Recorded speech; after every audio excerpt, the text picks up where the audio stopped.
Daryl and Werner, I want to send so much love. I heard about Covalent TV, and I wanted to say thank you for, making fans, wrestling fans happy, for the gaming and everything. Like, you guys are amazing. Keep up the good work. And to everybody else out there, thank you for listening and watching Covalent TV. Sending so much love. Stay safe, stay positive, and stay sane. Love you guys. Mwah.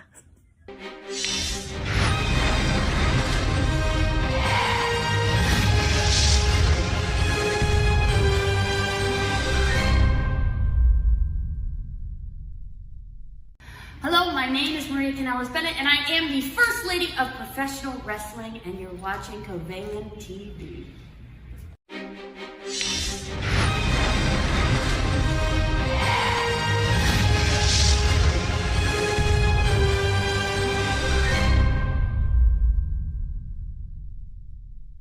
Hey guys, you're watching Covalent TV with my friends, and this is Kayla Sparks here, and make sure you tune in and stay positive and girl power.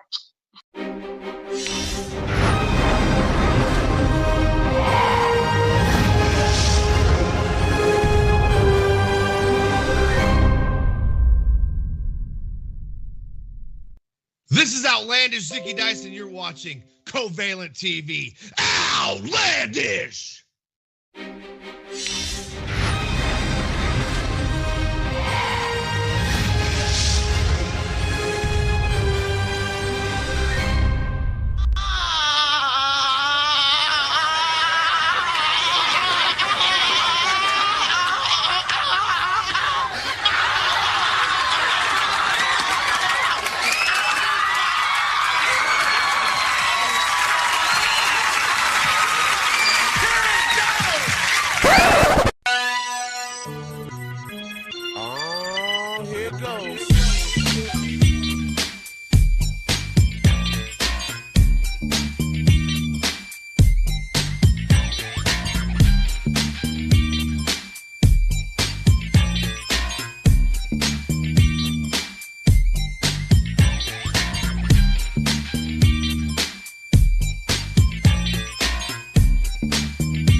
All right, ladies and gentlemen, I got something I want to do. I got to do it, man. We just got to get the ball rolling. It's a serious issue. Guys, I want to start a petition to make WWE watchable again. I'm just going to do it. I'm going to do it. I'm going to do it. I'm going to make the petition. I'm going to do it, damn it. I'm going to do it. I'm going to do it. This is not CNN, but this is Covalent TV, so that means welcome to your WWE Raw Live Review. This is your boy, Mr.Starks, and Big Dub. What is going on, beautiful people, man? Today, man, today has been one of those ones, man, and it started with us losing James Earl Jones, ladies and gentlemen. James Earl Jones, FBA icon, 93 years old. I mean, goodness gracious. We could go down a list of things he's done, but we'd be here for the whole entire show talking about the greatness of James Earl Jones and how many things not only was he a voice for, but the impact he had on the theater community that a lot of people don't know about. I mean, God, we lost a great one there, guys. Also, University of Michigan grad. There it is. There it is. We lost one. We lost one, and that's huge, man. That's a big icon, a big voice that just left this planet. You know what I'm saying? So, prayers to his family, all that good stuff, man. It's insane that we losing all of these great people on this planet. But, man, I'm doing everything in my power to not lose something else, guys. I'm doing everything in my power to not lose my mind. So much so that I am going to forego my drone accountability tonight, but we still gonna bring you beautiful people the news. And if Werner wants to hold one special accountable, he sure can. I am perfectly fine with that, but I'm gonna forego it because I gotta talk about the big picture. We gotta do it like that. We gotta go ahead and put that motherfucker in the frame real quick.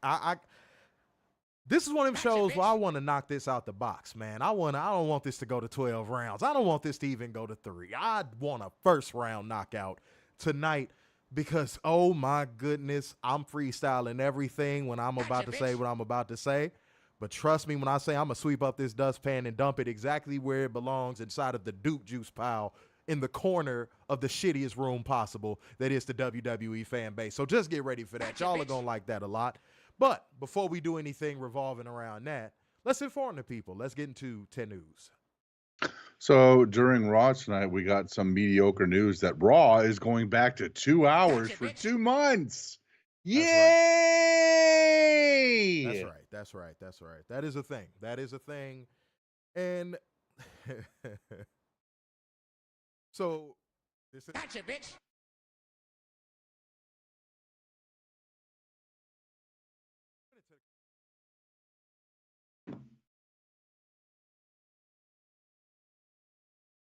Gotcha, bitch. that part of the world, and I clicked on the comment section, and I was seeing WWE fans saying, I can't believe we're about to lose an hour worth of content. Wait, people saying they can't hear us? For like 2 seconds, I couldn't hear you, but then you pop right back in. Okay. All right. We good. We good. Can y'all hear me now? Can y'all hear me now? Gotcha, bitch. Good? For sure. What is the last thing y'all heard me say? Because we about to do this. I don't know what happened there. That was weird. Okay. Give me, all right, cool. Everybody saying we good. We good. What's the last thing y'all heard? Gotcha, bitch. We finna do it like that. I want y'all to get every piece of this work. Every piece of this work. Fernando said, why just 2 months? Let's do this. What I was about to do was get into that. I decided Gotcha, bitch. to click on our Facebook post in reference to this news. And I said, damn, I'm about to dive into the drone pool, and I didn't want to do it. I said, guys, I didn't want to do it. It's never worth the time to see what drones have to say about anything. But I said, you know what? Let me just see how they're feeling. Uh-oh, lost Werner. God damn, already? Okay. He'll come back. He'll come back. He'll be back in here, y'all. But I decided to click on it and see what was going on in the streets. Ladies and gentlemen, there he is. He's back. He's back. He's back. Hold on. I'm going to unmute you. All right. Devil, you ain't going to work on us tonight. You ain't going to work on us. We going to get this done whether you like it or not. All right? We got an assignment to complete. I'm fired up tonight. So, they're saying, why do we have to lose an hour of WWE content? And then I saw something attached to the end of that made me laugh so hard, because this is something that fan base refused to admit, and they said it was storytelling, and that was this, ladies and gentlemen. I saw, why do we have to lose an hour of WWE programming when you can just cut back on recaps and promo time?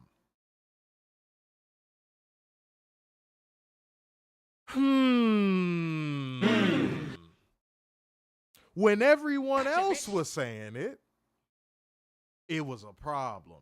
When everybody else was saying WWE needs to cut back on recaps and promos, y'all were saying, fuck no, y'all don't understand storytelling, y'all are wrong. We got told everything but that.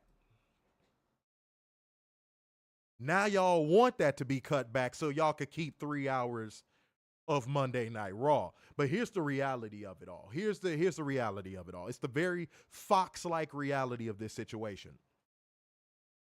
USA is doing WWE a solid. Almost a solid to the level of that one person that takes in a felon and tries to get him rehabilitated and reacclimated to the regular, lifestyle of a normal 9-to-5er. That's what USA is doing with WWE. They're rehabilitating them. Them giving them $1 billion was their way of saying, hey, I'm going to give you this little chunk of change to help you get back on your feet. After that, you're on your own. That's what it was. I'm sorry, is Werner a painting or is he alive over there? I'm alive. I'm just sharing the stream. Around. I'm like, shit. I'm sharing the stream. I thought you said you muted me, so I was just sharing the stream. But that is so funny to me. That is so fucking funny to me, guys.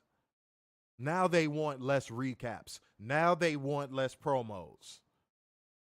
USA is not winning by giving WWE that little pocket change they fucking gave them. If anything, that's going to come back to bite USA in the ass, because WWE is not the product y'all think it is. I said this already on the All Out review. WWE is cold product, bro. But some way, somehow, Nick Khan found a way to get WWE back in the green. He found some way to talk to these TV executives and Netflix executives and convince them that WWE is actually a product worth having. When anybody with a pair of eyes and ears can see that that is not true, it's false. It's completely false. It's patently false. And here we are. USA is being the enabler, giving the hopefully rehabilitated felon some money to get back on his feet. And now that rehabilitated felon is about to screw him over. So USA, I really hope y'all planned for the loss. I was taught something growing up. Never loan out money that you can't afford to lose. Never loan out money that you don't want to lose or can't afford to lose. That is what USA is doing with WWE right now. Netflix got fuck you money. Netflix can lose it. Netflix is fine. Mm-hmm. Netflix got fuck you money. But USA, no. Absolutely not. TV networks are losing money left and right. So WWE, keep fucking with people's goodwill and watch what happens. Case in point. And I knew the drones were going to take a shot at Collision's viewership and all that. Okay, sounds good. But we don't expect Collision to do 1.5 million viewers, right? SmackDown did a 1.7, right? Mm-hmm.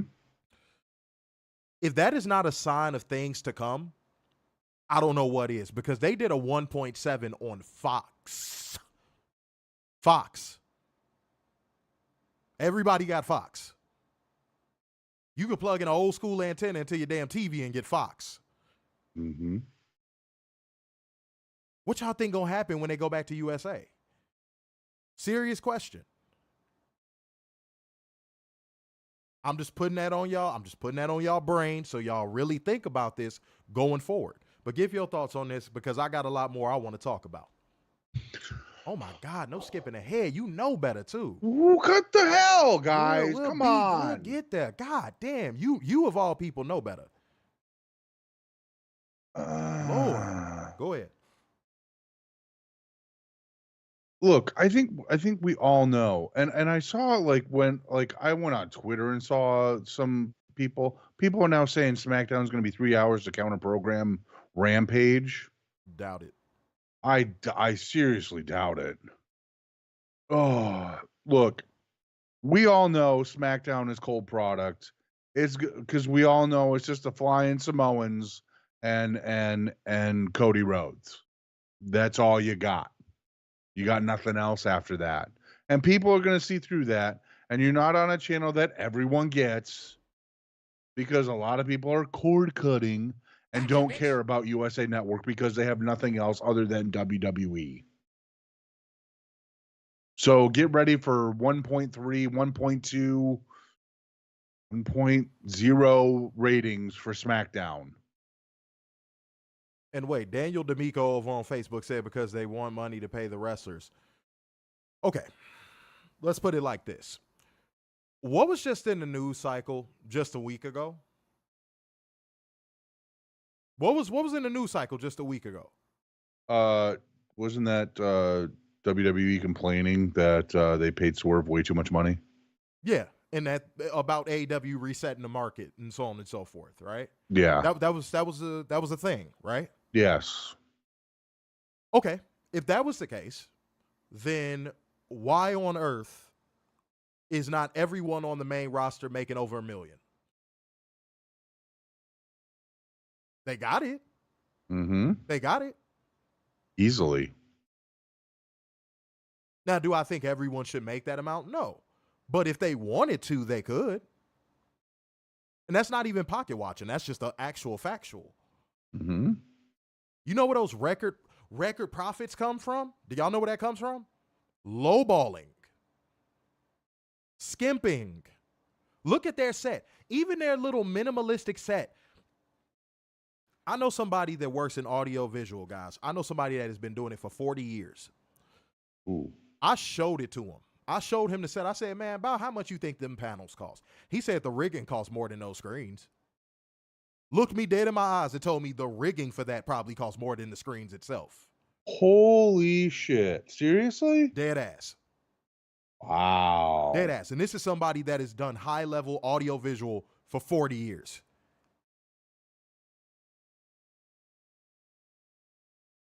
Used to work for WCW and everything. Yeah, said the rigging for that screen probably costs more than the screen itself. So WWE is skimping on everything, giving you less, and making more because they're giving you less. And WWE fans have the nerve to run out there and go, oh, well, record revenues and attendance and ratings. Meanwhile, WWE is like, look here, dumb fucks, we're upcharging you on tickets and we're giving you the bare minimum and y'all singing our praises? Mm-hmm. How stupid are y'all? Think about that.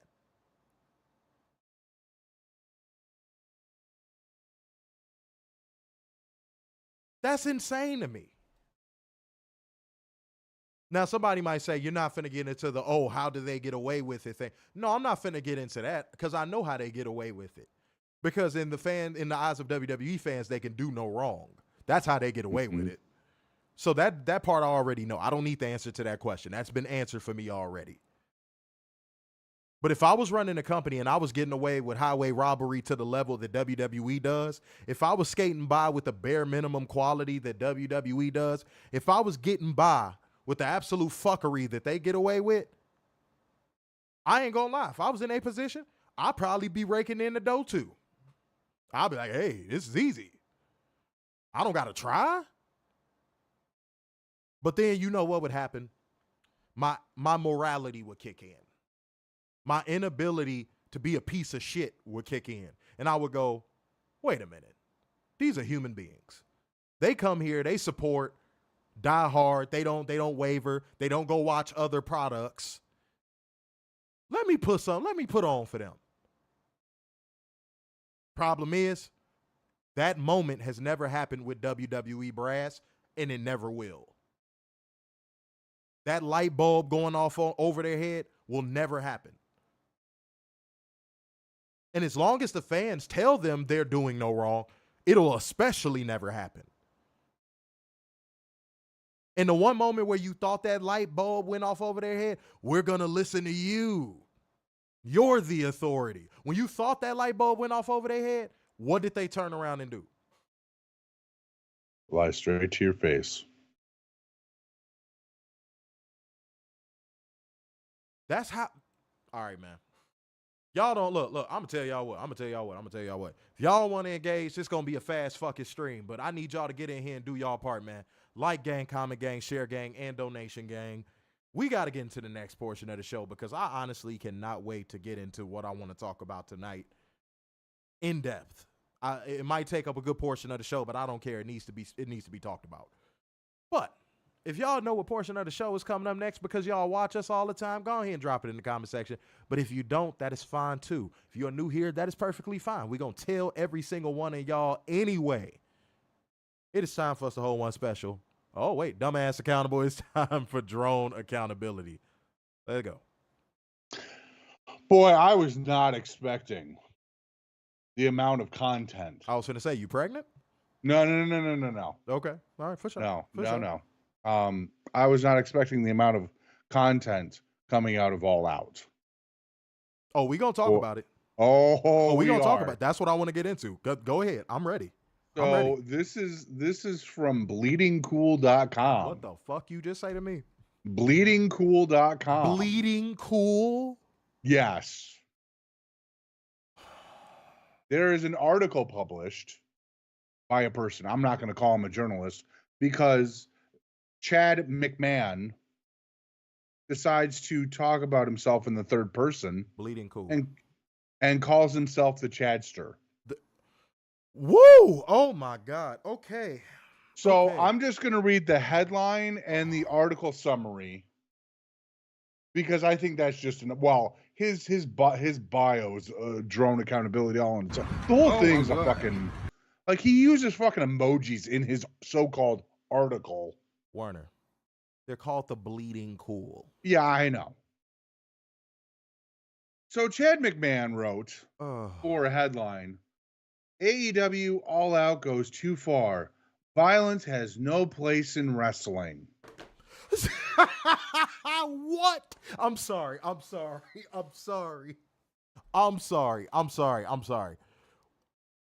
Oh my God. Go. Okay. So that's just the headline. That's just the appetizer. Oh. The article summary, AEW All Out features excessive violence, proving Tony Khan doesn't understand real wrestling. Oh my God. Willow Nightingale versus Chris Statlander was barbaric. Bruh. Disrespecting WWE's dignified approach. Bruh. The Blackpool Combat Club turned on Bray Wyatt or Bryan Danielson's display. Shocking and unnecessary violence. Hangman Adam Page versus Swerve Strickland in a steel cage was unsafe and appalling match. Oh my God. Dumbass!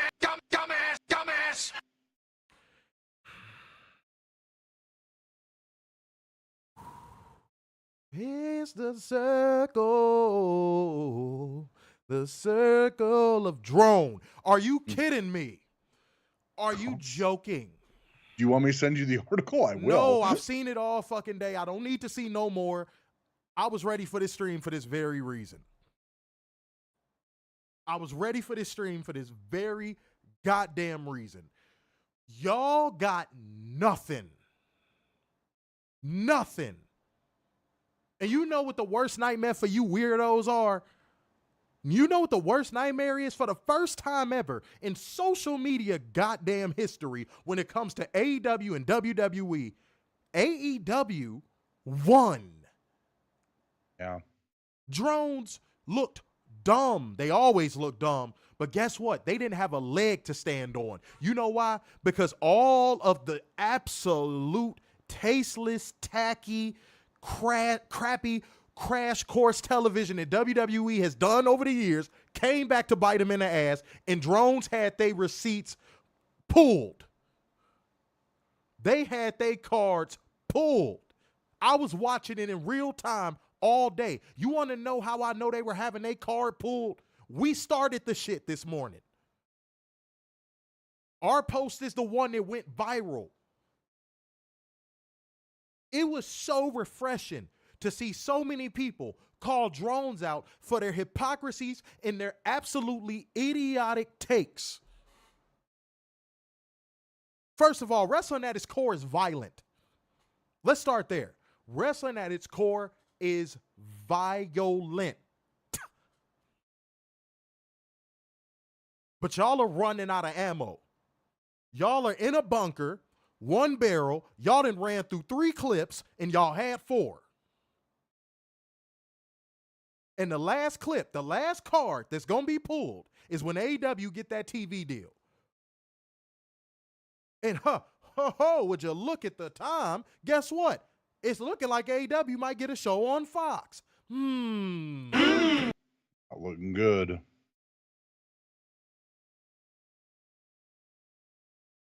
I don't want the message to get lost.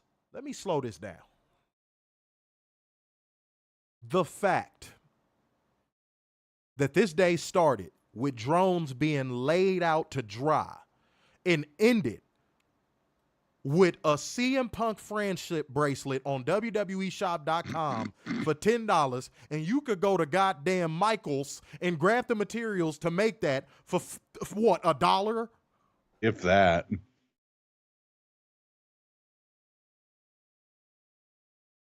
Yeah? And then, to make matters worse, you notice how drones don't call out the absolute deplorable stuff that they do. Because guess what? Guess what? The woman that created that came out and was like, yo, they did me dirty. She was like, nobody told me nothing. I'm not getting no royalties. What is this? Now, of course, she did the drone thing and pulled back and was like, I still love CM Punk in the WWE. I just didn't expect them to sell it. That's all. No, sweetheart, get your paper. Lawyer up and get your paper. They're selling a fucking 30-cent bracelet for $10.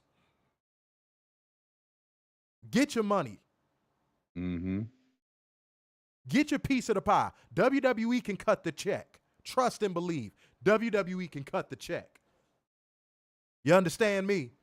But let me spin the block back to this morning when we had that viral post where everybody was lighting the WWE fan base's hypocrisies all the way up. It was so bad. It was so bad. The drones were so up against the wall, ladies and gentlemen, that you know what they were going to. I want to see if anybody in the comment section can figure it out. You want to know what they were going to? Here's how bad they were backed up against the wall. I want to see if somebody gets it though. What do you think they were doing, Warner? Sign language? That's one thing, but it was something different. It was actually something I've never seen them do before. It was something I actually never seen them do before. Agree?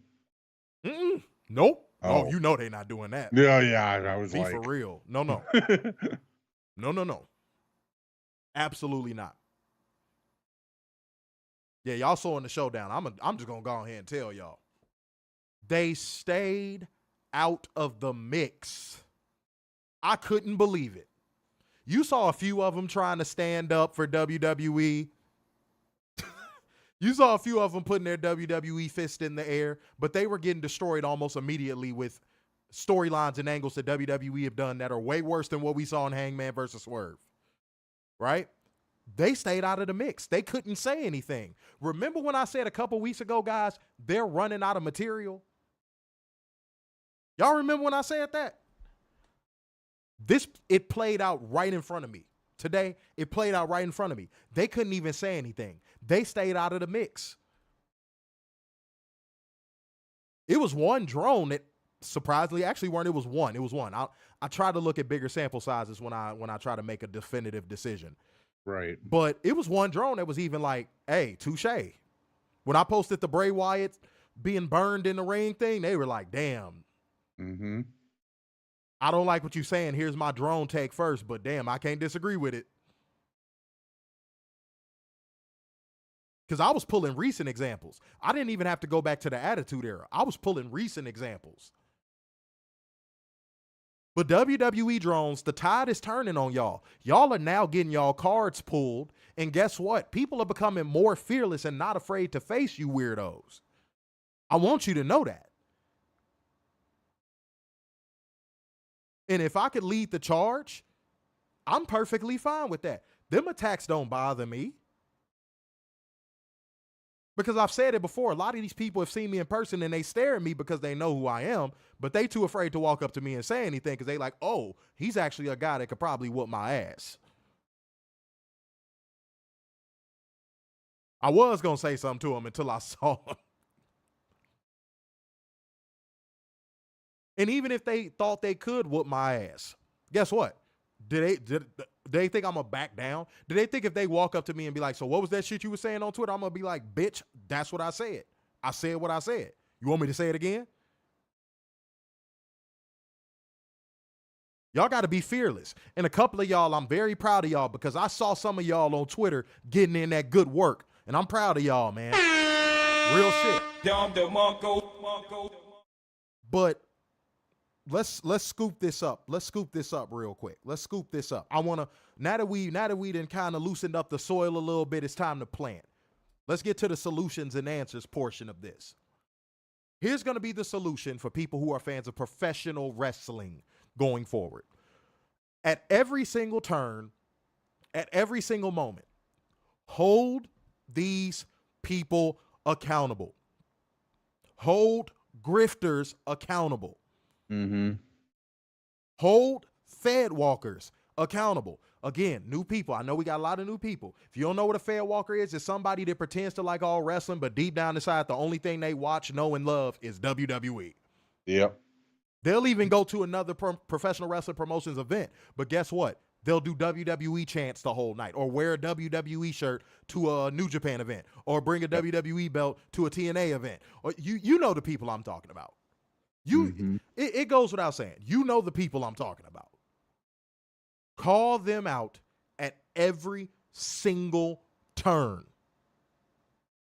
That's going to be the long-term solution. Now, if you want immediate answers, like stuff that you can do just on a daily basis, when you see these accounts pop up, because a lot of them just pop up. Y'all ever notice that? A lot of them just pop up. And it's like Twitter just feeds them engagement. Y'all ever notice that? It's like Twitter just feeds them engagement. Blue check or no blue check. It's like the burners at WWE HQ. It's let me add something to that. It's like paid burners. It's like burners that WWE hooked up with Elon and was like, yo, Elon, make sure these accounts get big reach. Because these, I'm telling you, it'll be accounts with 300 followers getting 400K reach. And I'm like, how? And typically, 8 times out of 10, it's a WWE drone. Nobody said that. That's a deflection. That's a deflection. That's a deflection. Thankfully, our Twitter comment section is working on. Shouts out to you, Brian969. You said people can actually enjoy both, but you definitely seem to tell anyone who enjoys WWE is wrong. We've never said that on this show. Ever. Find me a clip of where we said that. We've never said that. We always say if you enjoy WWE to a maximum extent, more power to you. That's your prerogative. But it's our job to get in front of this camera and analyze the show and tell you what's right, tell you what's wrong. Otherwise, why would we be doing the show? We're not going to sugarcoat it. We're not going to BS. We're not going to tell you everything is roses and sunshine just because you enjoy it. So it's a difference. Don't put something on people that you have no evidence of. You cannot find a stream of us saying anyone who enjoys WWE is wrong. Now, something you will find us say is, I don't understand how people enjoy it. I have said that. I ain't gonna lie, I've said that because I don't understand it. There's nothing entertaining about the show. But I understand that there are people who enjoy it. Otherwise, why would I say I don't understand how people enjoy it? I know there's people who enjoy it. But there's also people who enjoy, no, I ain't gonna say that. I ain't gonna say that. We just got good with the algorithm. I ain't gonna say that. There were also people who enjoyed pointy white hood rallies. Oh. So should I say, wait. So by that logic, should I say, oh, anyone who enjoys those type of rallies? You see where I'm going with this. And if somebody says that's a false equivalency, okay, then explain to me why the WWE fan base have more people that run out to defend it than the people I just referenced. There's way more WWE diehard drones than there are pointy white hood people. It's way That's more a of them. fact. It's way more of them. So if you think that's a false equivalency, check again. That's fucking hilarious, man. That is absolutely hilarious. I'm sorry, I shouldn't be laughing. Oh, man. And salute to all the new people, man. I'm seeing a couple people. We went on a little follow spree today, man, showing love to the people, giving back, giving people some follows. I'm seeing some people that I followed back today popping in the stream, and that's a good thing. Let me scroll up, man. Jadoka Jones said definitely some big bot astroturf and energy going on. You see how quick that so-called journalist came out the woodwork to cast doubt on the TV deal. Incredible timing. That's what I was just saying, bro. Mm-hmm. They come out of nowhere. And they'll come out of nowhere with like 300,000 reach, 400,000. I'm like, what is going on? If that doesn't come off like an inside job, I don't know what does.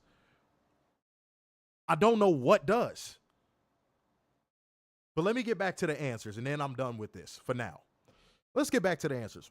Another answer, another immediate answer of things that you can do. When in doubt, stick to the facts. When in doubt, stick to the facts. If you do that, you would immediately be better than most American media. No. But when in doubt, stick to the facts. Do not let them deviate.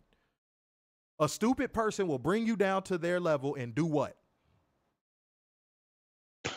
Make you even stupider. God damn it, Werner. You used to be on the ball with this and beat you with experience. Oh, yeah, that's true. Good God. Respectfully.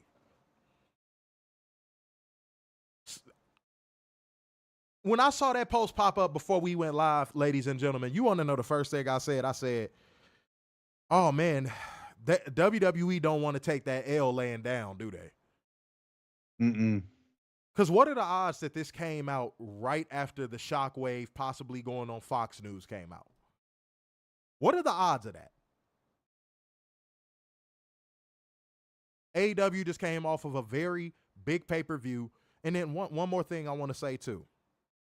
If you don't like violence in professional wrestling, if you don't like wrestling to have realism, adults acting like adults, edginess, if you don't want professional wrestling to have that, don't get on social media and ask for the Attitude Era back. Facts. You understand me? Facts. You understand me? Don't get on the internet and ask for the Damn, Attitude son, Era where'd back. you find this? If you don't enjoy what AEW is doing right now. Go ahead. Sorry. Go ahead. No, go ahead. Go ahead. No, I loved seeing a lot of AEW fans point out the Undertaker and Big Boss Man getting hung in that Hell in a Cell. He lynched him in a cell. Yeah. And I remember watching that. Mm-hmm.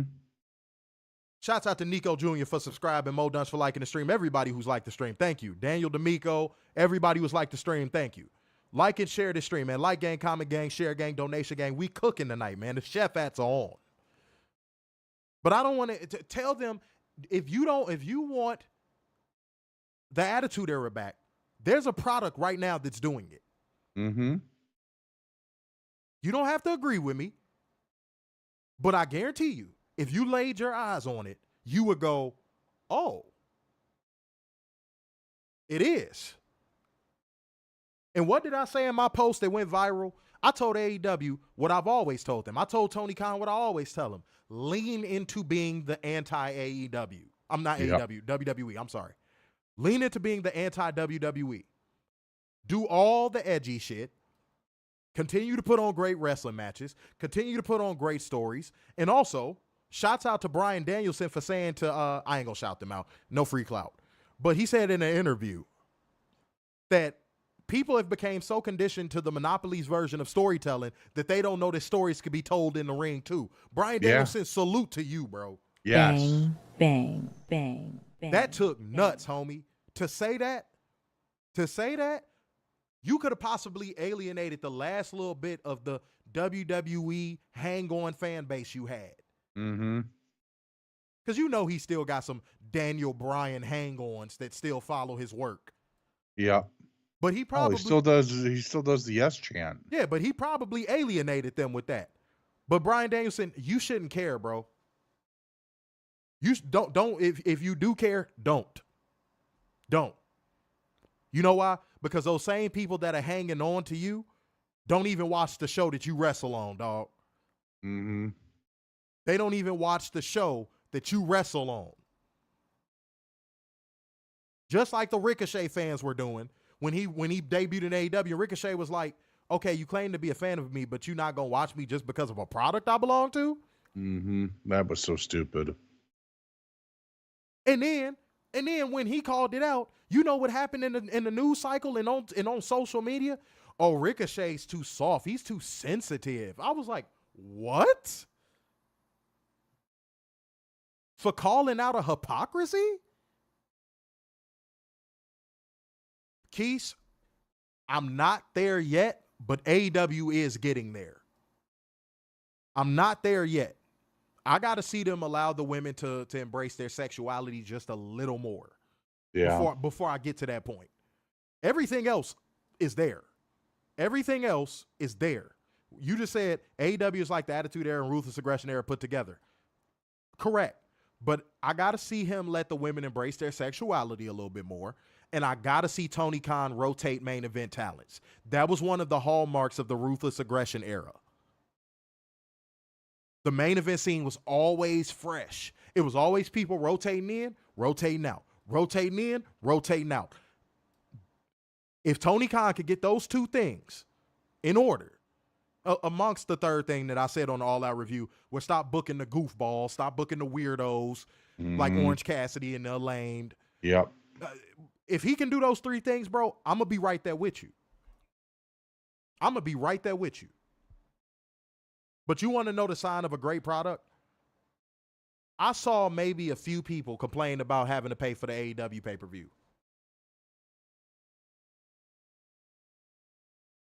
I don't really see people complaining about paying the prices like that. I don't. Said, Matthew, have you seen WWE on Fox FS1 black screen for Chance and Signs? Okay, well, here's the thing. If AEW does go to Fox, I would like to think that Tony Khan would make sure that that is negotiated a little bit better to where they understand the product that they're getting. Mm-hmm. They're not getting WWE where everything is going to be soft and Samoans flying around on trapezes and no. And politicians. Yeah, it ain't going to be Cody Rhodes coming out there to do karaoke with the WWE universe. No. No, it's going to be gritty. So I would hope that Tony Khan has the transparency with Fox to tell them, you know, we don't do that kid stuff, right? Mm-hmm.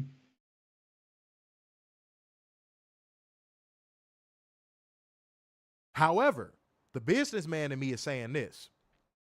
If they can do a Ruthless Aggression era SmackDown level product, which was PG, a lot of people forget that. If they can do that on Fox and get an extra bag for another AEW show as a result, business-wise, that's gangsta. If Tony Khan could get a bag from Fox for a brand new show and still get the Warner Brothers Discovery deal, y'all may not like it. Any WWE fans that are in here, y'all may not like what I'm finna say, but that would damn near put him on equal footing with WWE when it comes to profitability. Yep. It would. It would. And Brown Eye 69, that's a crazy name, by the way. Brown Eye 69, let me explain something to you. UFC had to do the same thing. They had to be like, you know, people are really hitting each other and blood might shoot out of places and all types of stuff. And Fox was like, yeah, we want it. Hell yeah. Give it to us. So you may be overthinking it. We all may be overthinking it. Because I get where you're coming from when you say you're a little worried about it, like, but I think you might be overthinking it. Respectfully. He said, I feel like Fox will love AEW more than WWE because AEW actually have real wrestling on their shows. We got 177 on the twits. Said there we go. They slotted at 9 and let it loose at 10. Let me see what else we got. Okay, cool, man. We got 200 people watching live right now. I am looking at the numbers. We got 200 people watching live right now. I just hope that when this Shockwave announcement happens, if it is with Fox, that he books it like an A show, like a Dynamite or a Collision, and not like Rampage. You know what I think is happening or getting ready to happen? I think they're circling the wagons. They're getting the press releases ready, and they all want to announce it at once. Fox and Warner Brothers Discovery. See, I'm wondering if they're waiting for the 5-year anniversary. So October 2nd, boom. Just let it loose. Just let it loose, and that'll dominate the entire week. That'll dominate the news cycle for the next 2 weeks after that. Yeah, and that'll hurt Bad Blood. Mm-hmm. So I'm telling y'all, that's what I think is going to happen. I think they're writing their press releases right now, and they're like, okay, cool, we got to get these rollouts ready. We got to get these commercials ready. That's what I think the process is at this point. I think the deals are signed. I just really think it's a formality at this point. They're filming the commercials. They're filming a whole bunch of stuff just trying to get ready for it. That's it. But if you don't think that, let us know. If you think that AEW does have it signed, sealed, and delivered, talk to us as well. Said, come on now, it doesn't hurt bad blood. Well, they respond to you, Werner, so go ahead and talk. People will still be talking. People will be talking about this for a couple of weeks. Drones will be butthurt about it and talking about and won't shut up about it. Absolutely. And move every fucking goalpost possible with this, while AEW fans be like, yay, 5 more years or however long this deal is. More years of AEW, yay! And it'll just keep going. It will not stop at one day. How many days do we talk about WWE to Netflix? Oh man, that was at least a week and a half. Yeah, we was talking about that for like a week and a half. Yeah. So what's to say this won't happen? Yeah, a wrestling company becoming by just finances alone becoming the second biggest wrestling company in the U.S. is a pretty big deal. Whether you want to admit it or not, it's a pretty big deal. Mm-hmm. And honestly, 2 weeks is generous. I'm being generous when I say 2 weeks. I think it's going to be talked about for like a month. Well, if they get over a Billy. If they get over a Billy, it's going to be talked about for 2 months. Yeah. Because the discourse is definitely going to be, how did they get it? Some WWE fans are going to have a meltdown. Mm-hmm. It's going to be funny. You know who I can't wait to have a meltdown? Who? Eric Bischoff. Oh my God. And doing it on the network that he once called on. Yes. Honestly, if the deal is big enough, I could see them going back to TNT for a specific little period of time for Dynamite. That would be cool. If the deal is big enough. I could see the first few months of them. I could see the first few months of the deal, then putting it back on TNT. Maybe like when the year starts, when the new year rolls over, I could see them putting it back on TNT for a few months. I kind of want to see Dynamite on the second be on TNT. I know that's not going to happen, but I'd like to see it just for the 5-year anniversary, just for the nostalgia feel and all that for the 5-year anniversary. I think that would be nice. Gotcha, bitch. Mo said Bischoff is going to lose his mind. He gonna deactivate his page. It's gonna be hilarious. Yeah, I know. He's gonna be done. He's just gonna be selling mortgages with Conrad Thompson. You know me. He gonna shave his head bald. He gonna be listening to Sinead O'Connor records and shit. He gonna be all screwed up. He gonna be listening to Dido looking out a window in his house. Bischoff is gonna be a shambles, bruh. Oh, Maria with the bold prediction. Maria said it's gonna be a $2 billion deal. Ooh. If it's a $2 billion, if it's a $2 billion, I'm not going on the internet. If it's $2 billion, I'm not going on the internet. No, it's gonna be nuclear. That is gonna be Chernobyl on social media. I'm not even gonna want to deal with it. No, no. Judoka Jones said the spin from drones will extend it to 2 months for sure. That's what I think if they get over a bill. That's what I think. If they get over a bill, I think they're going to be talking about that damn near until the new year. Yep. But if they get over $2 billion,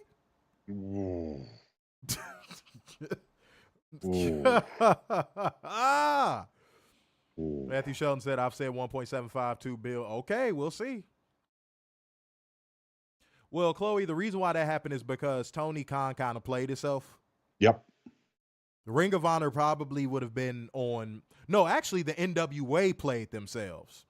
They were going to be on the CW. Yep. And then they had to do a damn Coke spot. Yep. For no reason.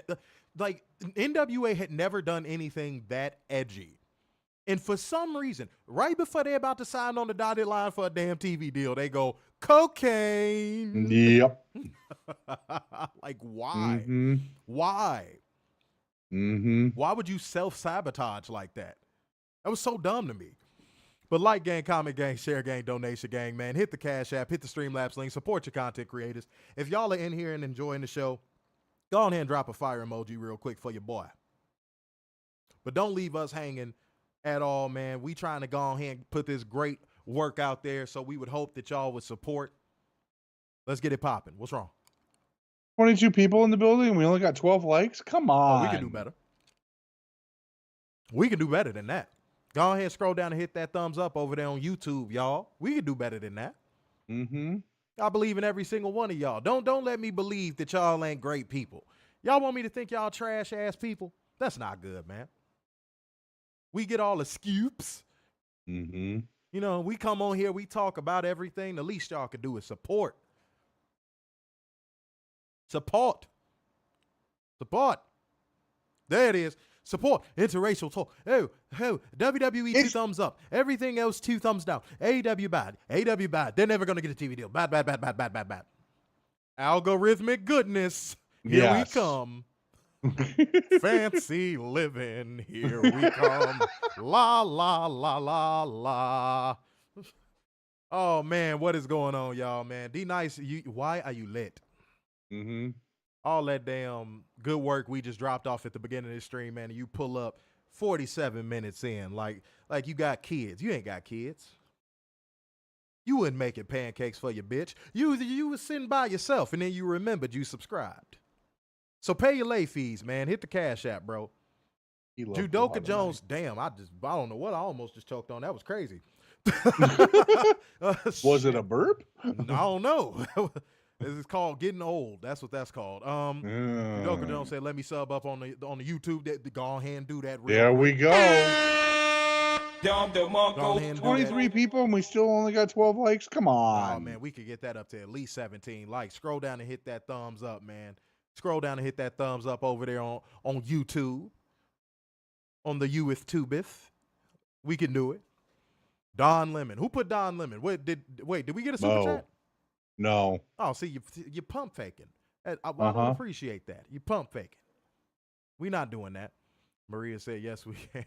That's right. You feeling a little Obama-y today? That's all right. It's all right. Ain't nothing wrong with that. Yeah. I believe in change, and that's how we're going to do it. Okay, Obama's John Cena, according to Werner. We're having a great time. Well, I mean, they sound very similar. If you want me to do nothing for the country. Yep, that's John man. Cena. That's John Cena. John Cena. I don't want to have kids. And I'm going to piss off the far right for this thing. That you can't find a woman to reproduce with you because don't no woman want to have a baby with a RoboCop head. Fuck boy, I hate Cena, bro. or probably with steroids already in the system.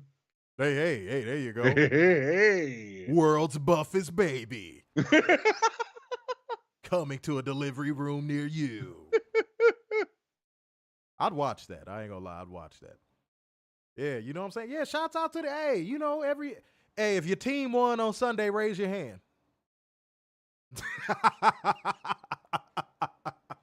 That's what I'm talking about. Are you serious? Is that a serious question, Maria? Say, who's more famous, James Earl Jones or Sidney Poitier? Are you serious? Ooh. James Earl Jones. Yeah. Was that really a question? Wow. Okay. Some people, you had to pay your Browns bet. Well, okay. Well, now you're paying your black bet. Pay it to the black man now. You paid the Browns. Okay, cool. You got your tacos. That's fine. But I know you mean the Cleveland Browns. But you paid for your tacos. That's cool. But now you got to go ahead and pay for your soul food. Hit the Cash App, bruh. Eggert in the building, saying CovalentTV, what up, though? What's going on, man? There we go. Marvin, a little puberty there? You was excited to see him? Yes, I was. How you doing? How you doing? Everybody's so fun. I cracked myself up. Hold on. Hi, guys. Oh, man, you sounded like an Animaniac. It's time for Animaniacs. That's all he know, y'all. That's pretty much. That's all he know. Who watched Animaniacs growing up, man? Raise your hand. Who ain't here know Ricky Tan? Raise your hand. Still dog tired over there on the twits. Go ahead and not follow, shit me a building. Subscribe on YouTube. But said you'd watch that, but how could you see it though? God damn it, I hate those jokes. Damn it. Oh man, I'm sorry. Still dog tired. I've never liked those you can't see me jokes. You know why? Because the first time I saw it, I was like, it's kind of funny. Then I just kept seeing it, and I was like, oh, God. But I appreciate the effort. Still dog tired. I appreciate the effort. Mm-hmm. All right. All Things Wrestling Podcast said, whose team won on Saturday? Raise your hand. Uh-oh, Warner. Shh. Don't bring up traumas. Don't bring up traumas. Warner went to the ER because of that. I should have. I should have. I should have had my stomach pumped. That's fucking hilarious. 72-hour hold. That's right. Damn, you went to jail? You got a bond out? No. Or what is it? A 50-50 hold? Whatever it is for a psychiatric. Oh, I'm like, damn, you got a bond out of the hospital? Okay. Damn. Put the 10-day hold on a brother. Damn. All right. Then 1 more year, no more child support payments. Hey, hey, there you go, goddammit. That's Ricky Tan. That's a midget in a bathrobe, man. Shouts out to Keith for getting that reference, bro. Salute to everybody in the building. And again, if y'all are in here, man, go ahead and drop a fire emoji to let us know y'all are in here. We about to cook on Monday Night Raw. Hit that like button, hit that share button, retweet if you haven't already. You know, go ahead and drop the donation. Make a move here. Egg McMuffin. That was French. Did Tennessee play? Did Tennessee even play anybody? Did they just play the Sisters of the Poor? They played the color orange and they won. That's all you need to know.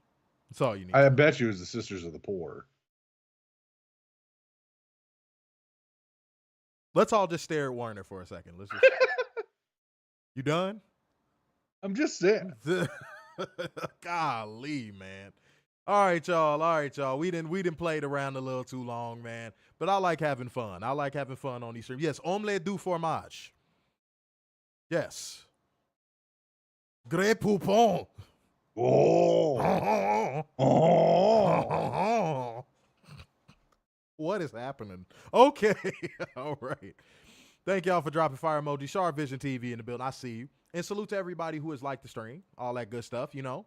If I missed anybody, Michael Weldon, I see you like the stream. Nawaz Khan, thank you for liking the stream. Babar Agwan, thank you for following. Babar Agwan. Wagwan Delilah Hana Hana. All right, that's enough. That's enough. What you doing, D'Lo Brown? What the hell was that? No, you looking at the real deal now. Okay. So they beat North Carolina State. Oh, That's Sisters. Yeah, it is. I mean, come on. North Carolina's really not known for their football. Yeah, hey, man. I saw Watson got another charge, man. He like getting his booty rubbed from what I saw. I said, oh, man, not him wanting the oiled up ass. I said, oh, man, that's crazy. All right, well, you know, man, if he want an oiled up ass and he don't mind paying a woman off for it, that's his prerogative. I don't recommend being forceful about it, but hey, if you like getting your ass rubbed, there's plenty of nice young women that will rub your booty and get it oily. Don't you laugh. You want your booty rubbed, motherfucker. Warner want his booty rubbed with powdered donut powder. Isn't that just powdered sugar? Basically, exactly. That's what you told the bitch.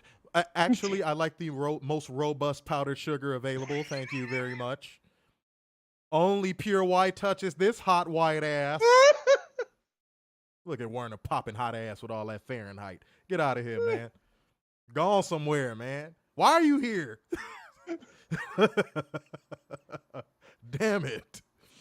Man, oh man, oh man. I'm sorry, y'all. Warner's trying to derail the stream. Look at him.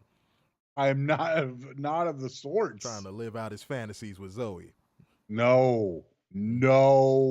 Stop projecting that bullshit told Zoe on to me. give him that Pure Fusion Collective. Oh, shut the fuck up.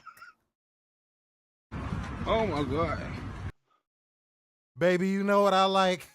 Oh, shut Give up. me that Pure Fusion Collective. Oh, God. Oh, it ain't no fun if it ain't no fingers in my buns. Oh, God damn it. We having a good time, y'all. Let's get into Monday Night Raw before something else happens and people get scared. Woo. Let me calm down. All right. We here, man. I'm back. Professional. And scene. That's a very professional sound right there. You got old, though, real fast. Back in my day. I once One time went to World War II, butt naked. They didn't even give me a gun. I came back just fine. Like, how, Grandpa? How, Grandpa? Derek Snyder said the WWE definitely missed out on the stud line. Yeah, if they were a TV 14 product, they could have made some money off of that. Yeah. But that is their loss. Where we at on likes on, I almost said Twitter. God damn it. On YouTube. 15. Hey, keep getting that number up, ladies and gentlemen. Keep getting that number up. Okay. Wait, hold on. Who's that there? Y'all better say, hey, we good, man. All right, cool. The show opens with the usual montage of talent arriving at the building. Commentary hypes up tonight's show. They're trying to do the sports-based thing even harder with Joe Tessitore standing by the announce desk and going, here's what we have on tonight's show. Everything's going to be great. Everybody in here is going to cheer no matter what happens on the show. Here you go. Everybody's here. Look at this arena. It has seats. They have concessions. I have a suit. Like, dude, stop. Why did they need to be in the ring? You want to try to figure out? I don't understand why they needed to start in the ring at all throughout the show. They didn't need to be in the ring at all. Period. Zilch. They're not interviewing anybody. Get out the ring. So you sent through the directive to make sure they were in the ring is what you're telling me. I'm going to hit Michael Cole with a baseball bat one of these days. What I is swear with to you God. and baseball bats, bro? Because, again, I don't want to get a cease and desist from Hunter. Did you want to play for the Tigers and they just didn't take you? I just wanted to play one game. I didn't want to play all season. I just wanted to play one game. Gets hit by a pitch in the first at bat. That's all I wanted. Oh, my goodness. Said, oh, look, where did this microphone come from? I am Ron Burgundy. That's hilarious. Then we get a Wyatt 6 VHS promo about paying for your sins and Uncle Howdy being the reckoning. Yeah, all right. Whatever. I'm still laughing at the person that called them the Spirit Halloween 6. Yeah, that's accurate. That was funny. American Made going against the Wyatt 6 in a mixed Atomico street fight, which was just 8-man and technically woman tag match, ladies and gentlemen. Mm-hmm. Okay. I don't want to get too analytical. I don't. Because I don't think this was meant to be looked at underneath that light. I don't. I think this, whether y'all want to admit it or not, companies answer other companies by doing certain things. Now, I'm not going to say that they were trying to do anything that AEW did. I'm not going to say that at all. But what I will say is this. They went out there and had a pillowy soft street fight, hardcore match, whatever you want to call it, same thing. They had a pillowy soft one. And it truly felt like, and it may be just me, this was designed to just get the Wyatt 6 through another week. It's starting to feel like they have nothing for them. Mm-hmm. Already. Mm-hmm. So they really leaned into like the pageantry of this match. The spots were the biggest focal point of this match. Not the wrestling. Let me say it again. Not the wrestling. The spots were like the big focal point of this match. And once I noticed that and I was able to observe that little detail, I said to myself, if you have to go to this with the Wyatt 6, not only does it mean you have nothing for him, but you don't even trust him to go out there and have dope wrestling matches. You know that they can't back it up in the ring. That's what I gathered from it. Mm-hmm. They're hiding whatever weaknesses they feel they have, but you can't hide them in plain sight. They're not going to be able to do this every week. And here was the biggest giveaway. Of all. Uncle Howdy wouldn't get involved until like the very end of this match. If that doesn't scream we're trying to hide weaknesses, I don't know what does. But the Wyatt Six ended up winning this match by pinfall with a dive from Dexter Lumis on Chad Gable. Werner, give your thoughts on this match. So I think I said this, last week, 2 weeks ago? Like, Bo Dallas is still the same boring wrestler. Eric Rowan is still the same limited big man that he was before he got fired. Mm-hmm. Joe Gacy is still Joe Gacy. Mm-hmm. Dexter Lumis is still Dexter Lumis. Nothing's changed. I don't know why now they're in this group. Everything's going to be different. It's not.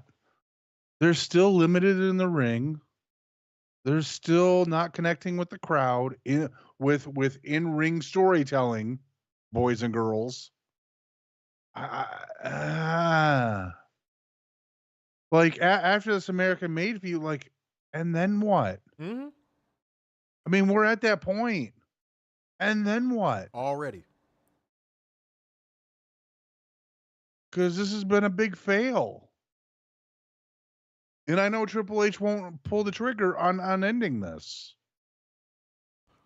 Yeah, Matthew Shelton brought up something interesting. Said Dexter Lumis was a fucking security guard 2 months before this. Here's the problem. Here's the problem, too. Not only is it going to be a situation where they're going to have to figure out what's next for him, what factions do you have to build up to even face him? Yeah. You don't have any factions. So are you going to put them in singles feuds? And it seems like that's something Triple H is not willing to commit to. Because if he was willing to commit to that, you would have saw little signs and little things that would have lent credibility towards that. Mm-hmm. But I've seen nothing in the product that's making me say, oh, the Wyatt Six is going to have a lot of stuff to sink their teeth into once this feud is over. I haven't seen anything. So what's going to happen? What are you going to do? You put all this investment into this entity, and now you gotta cash in, and you can't cash in because you're creatively bankrupt. Now, if WWE had, let's say, 4 or 5 built up factions, cool. But they don't even have 2. And note that I used the words built up.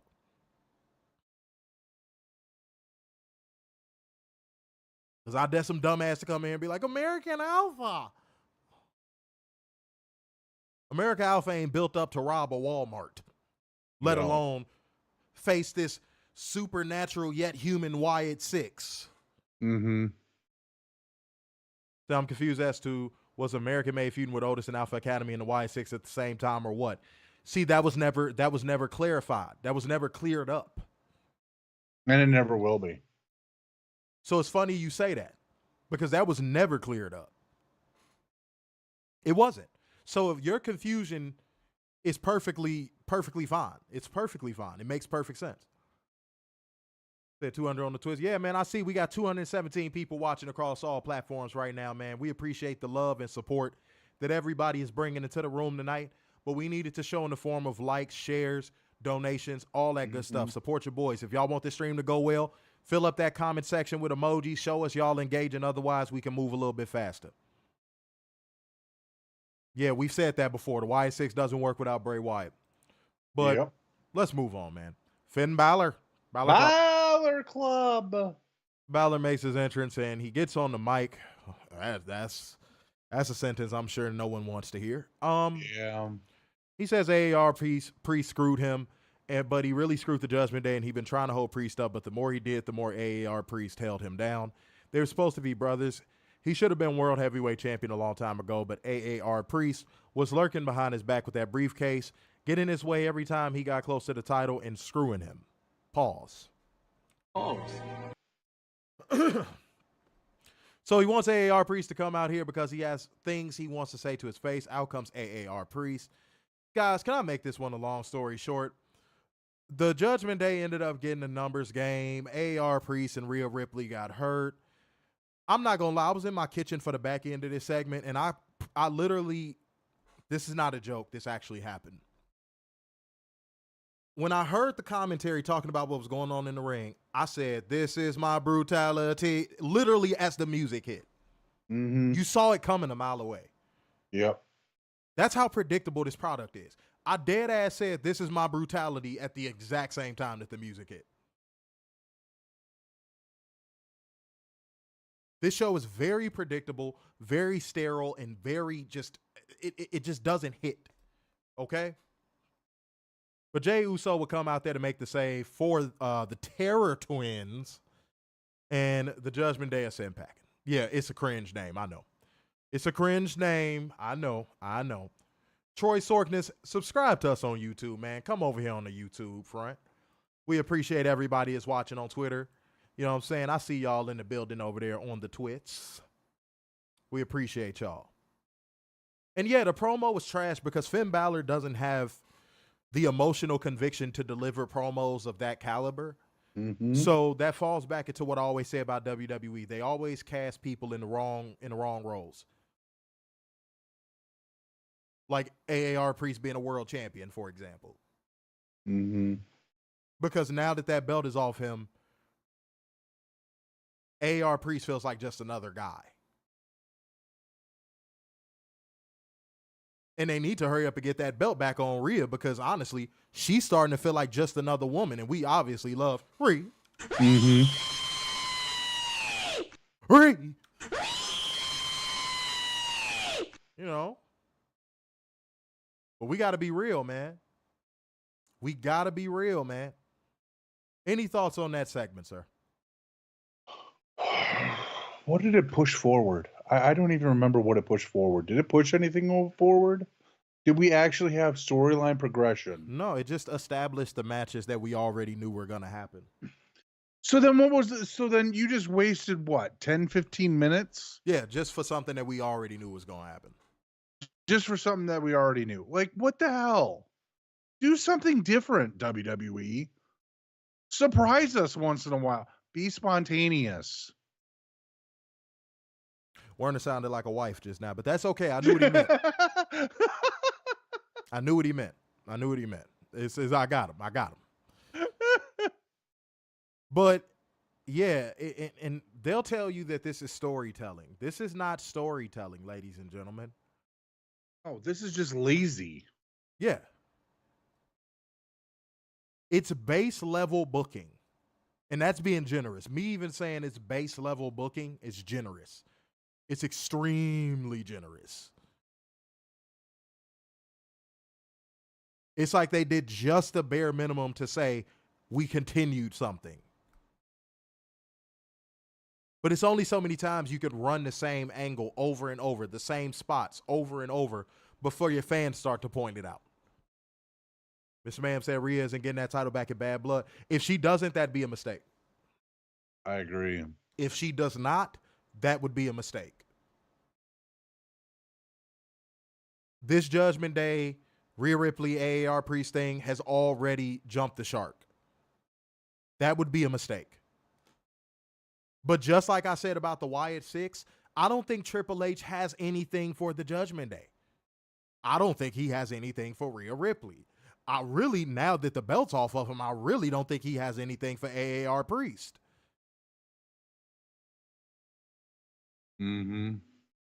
All y'all got to do is watch the product closely and y'all could tell this is a product without a clue.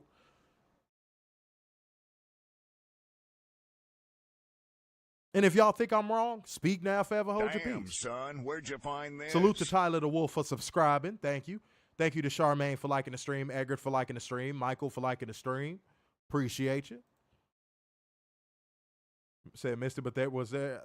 Okay, so Derek Snyder, you asking that question is like asking, does the sun come up in the morning? There is a announce table spot on almost every WWE show these days. Just like in AEW, there's always a ref spot. And typically it involves Aubrey Edwards. Yep. Or Bryce Because she's got to get herself over. Yeah, okay, well, show me the proof of who those streets are. Who are the streets? Because again, if they try to extend this to Rumble or, have her Rhea Ripley win a Rumble, it will feel empty. It would feel empty. And then by then, Charlotte's probably going to be back. So, and I know you a simp for Charlotte, Matthew. Oh. Don't think I don't see stuff, bro. And speaking of Charlotte, that's in North Carolina. We also need to talk about something else, bro. North Carolina. Yeah, you need to hit me up with an update pronto. All right. So it might be a shitty idea, but Rhea could go win NXT Women's North American title just to have something to do.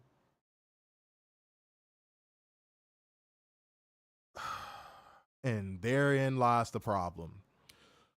Let's do something that justifies our shitty creative, and let's try to clean it up by giving her a belt she doesn't need, a la Becky Lynch. That's what that just screams. But at least you admitted it might be a shitty idea. So I'm not going to give you too much shit. I'm not going to give you too much shit.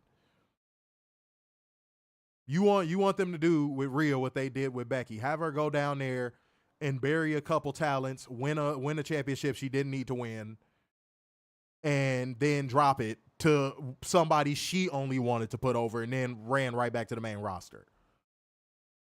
That doesn't sound like a good idea to me. And then that would mean she would have to eat a pin to an NXT girl. Do you actually want to see Rhea Ripley eat a pin to an NXT girl? At this stage? That, all right, man. All right. By the way, how well is Lyra Valkyria's push going for her profile? Yeah, that's the word. Yeah, since winning the belt from Becky, it's been non-existent because Lyra Valkyria wasn't all that talented to begin with. But Becky Lynch only wanted to put her over because she was Irish. Mm-hmm. Does that answer your question? Yeah. Okay. Moving on. Braun Balding is interviewed backstage. He says, "I'm still banged up, but I'm not using that as an excuse. And it takes a whole..." He talks like a dumbass. He said, "And it takes a whole lot to keep the monster down, and I'm going to show the whole world." And then the LeBron breaker rolls up and says, "He's a monster, but he's here to prove that you don't have to be 7 foot tall and 900 pounds to be a monster." And the only reason, yeah.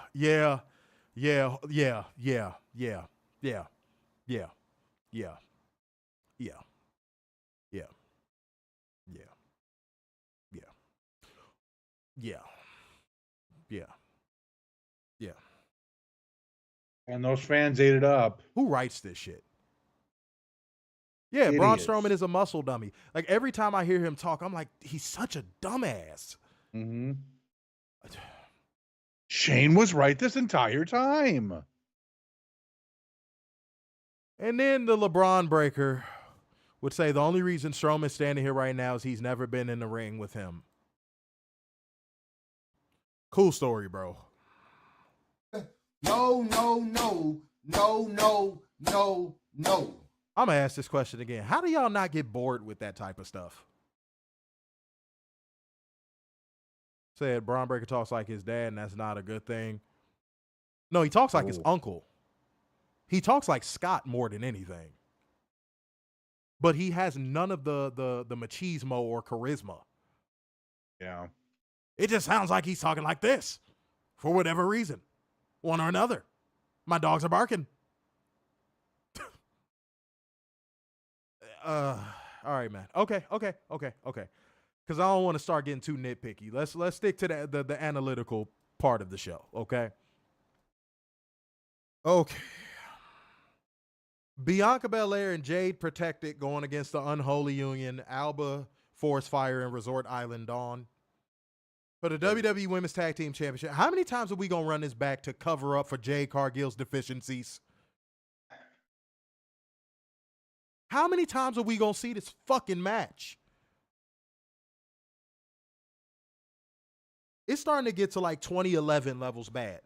Y'all remember how in 2011, almost every Raw rematch, rematch, rematch, rematch, rematch. They'd go 3 weeks full of rematches. That's what the women's tag division is at this point. It's a walk-in rematch. Thanks, Bruce Pritchard. They should call it the rematch clause division. Like, it just... Yeah, pretty much. Dude. If I got to see them face off one more goddamn time. Triple H, bro, if you know Jade Cargill can't cut the fucking mustard, go to ketchup, homie, and do something different.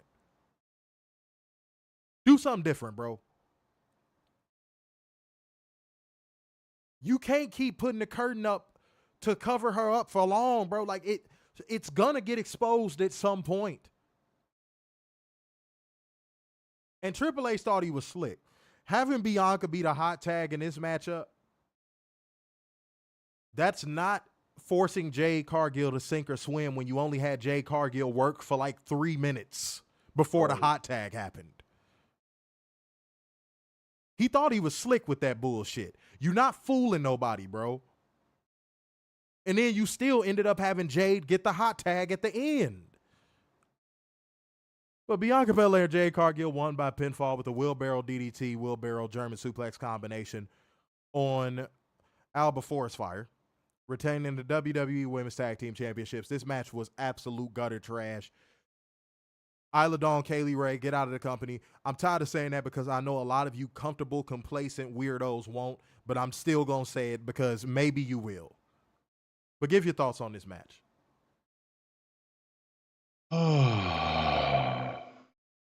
You know, this is the greatest women's division of all time, according to random people. Werner won his ass kicked tonight. Would you let me finish? No, man, fuck you. This proves, tonight proves that this is far from it. Not only that, you have, I'm strongly under the belief that no one in the back is helping Jade Cargill get better in the WWE ways. This was just utter waste of time. You're, again, the tag team titles, get rid of the tag team belts. And Bianca's just floating. She should not be floating. We should be getting Rhea versus Bianca right now. We really should. But no, we have to have Bianca floating in tag team hell and Liv Morgan the champion for some odd reason.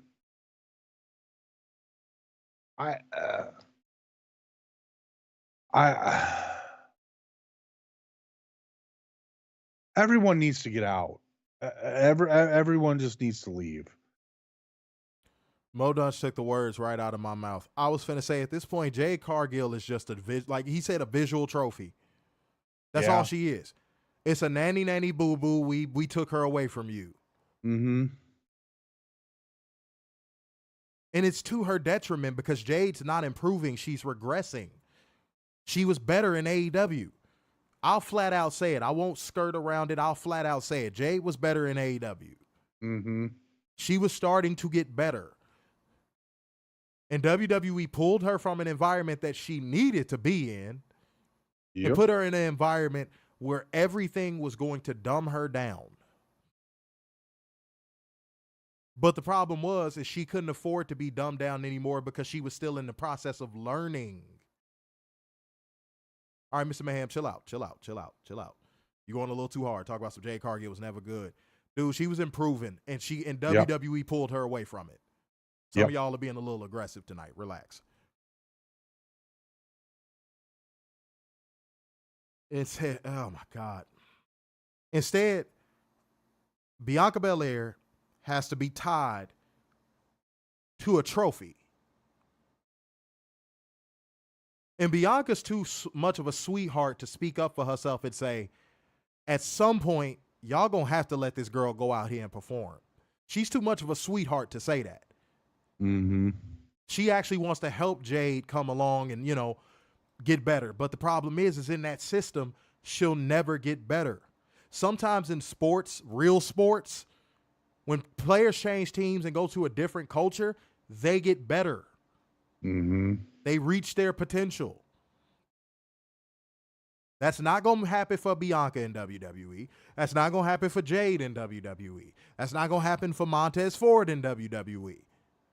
That's not going to happen for B. Priestley in WWE, because I saw that speed match when her and Naomi, and oh my God, regression isn't even the word.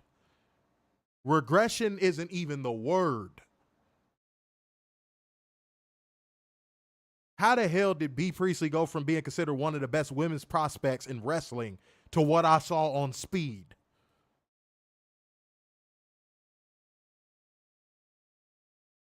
It's a joke. Mo, we said that from the beginning. Sometimes y'all be saying stuff we already said. We said that from the beginning, bro. We said that from the beginning, dog. We said from the moment she signed on the dotted line that she was going to get comfortable. She wanted the clout. She didn't care about wrestling. She just wanted the clout.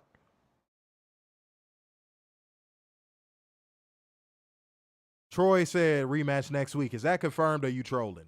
Oh, God, no.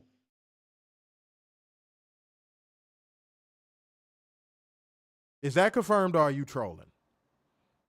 Because I'm not going to react. If it's true, I'll speak my mind on it. If it's not, then I'm not tripping on it. Said, I don't feel sorry for B. Priestley because she signed on the dotted line. I don't feel bad for nobody that signs on the dotted line with that company. I don't. You know what's going to happen to your career when you go to that company, but yet you feel like you're going to get a different outcome. It's like the woman that thinks it's going to be different this time. He's better now. It's going to be different this time. And it never is. And then when they're all washed up and used up, then they want to hit the dating scene, wanting a man that's making six figures, over 6 feet tall, has a six-pack and a dad bod at the same time. Chris Jericho, basically. Yeah, pretty much. That's what WWE does to these wrestlers. They use them up for their primes and then toss them back to the streets. And then they come back to the indie scene like, hey, guys, remember me? Remember when I was really cool out here? And now it didn't pass them up because so many new stars have developed and been created since they left. That's what would happen to Mia Yim if she left WWE right now. And you know what's crazy? TNA needs her now more than ever. Facts. That Knockouts division is about to get pillaged. And I wonder who it's about to get pillaged by.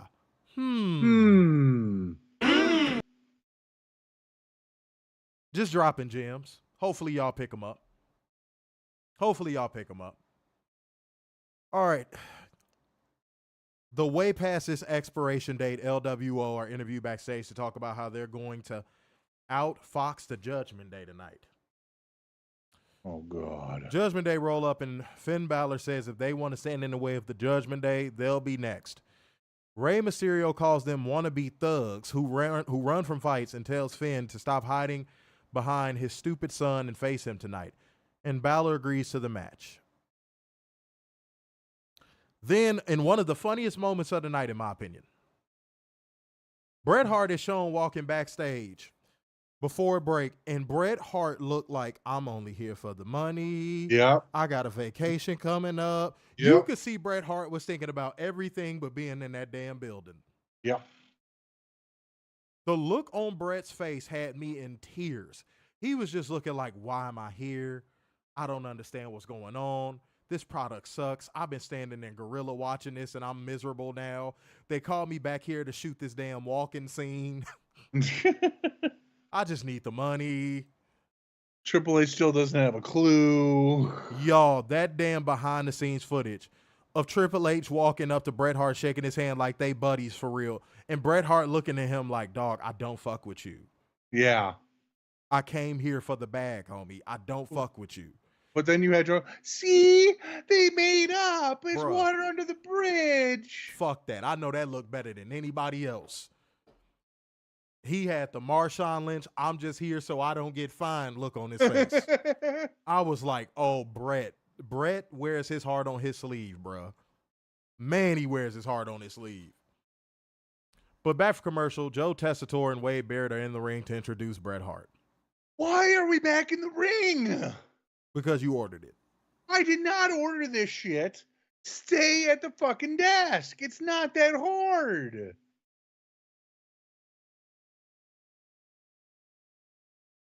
So you want to tell the people about how you ordered it? I did not order this. Yes, you did.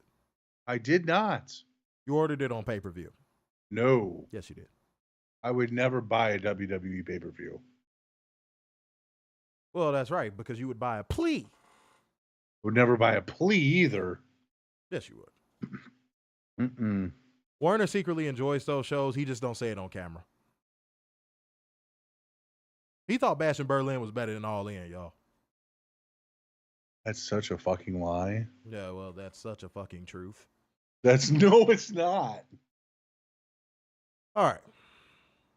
Here we go, ladies and gentlemen.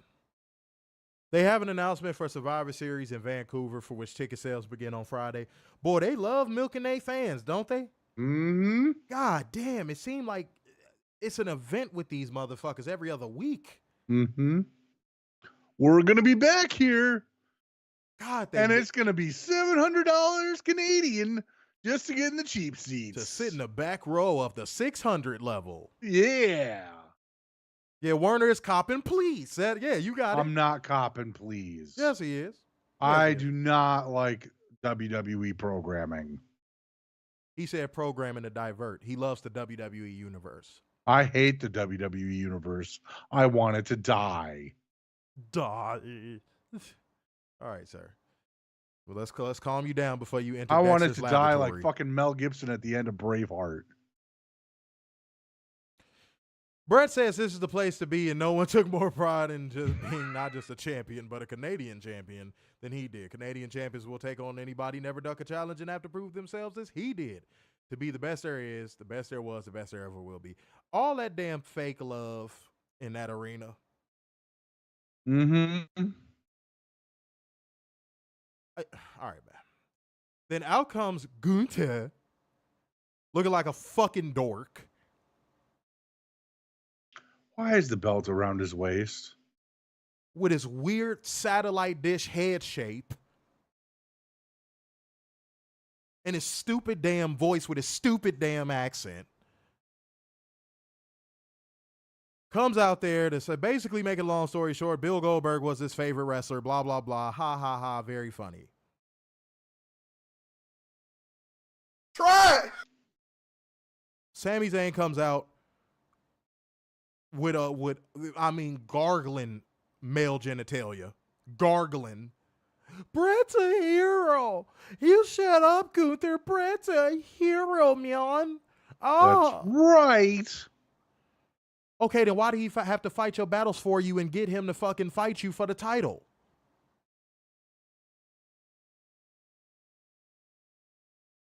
That's what happened. Bret called Gunther a coward. Sammy got the opportunity. Cool.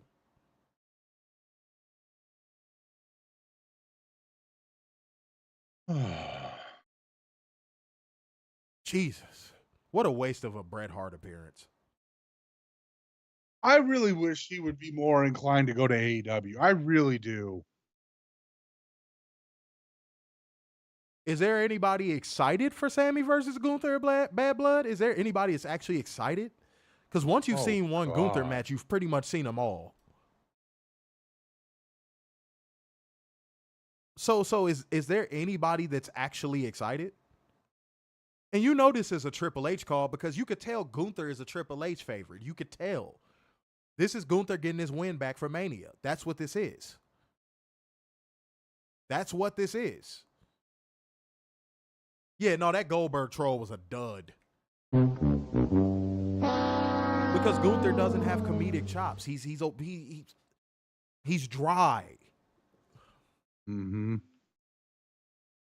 Poppy, the reason why Bret was there was because WWE wanted a ratings pop and they wanted to do some, like when WWE tries to do fan service, it comes off very disingenuous because they don't do it. And that's what it felt disingenuous for that very reason.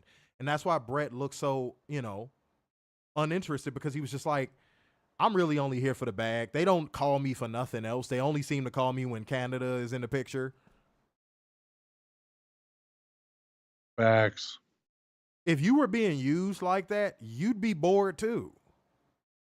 You'd be bored too. You'd be like, man, why y'all motherfuckers only call me when y'all come to Canada? Yes, Gunther has been a Paul guy since NXT UK. That's it. God damn. All right, moving on. Braun Breaker chats with Pete Dunne backstage, and he says he didn't think much of him when he was running with Sheamus. Pete Dunne said he's going to win the title tonight and smash Braun and win the title. Pause.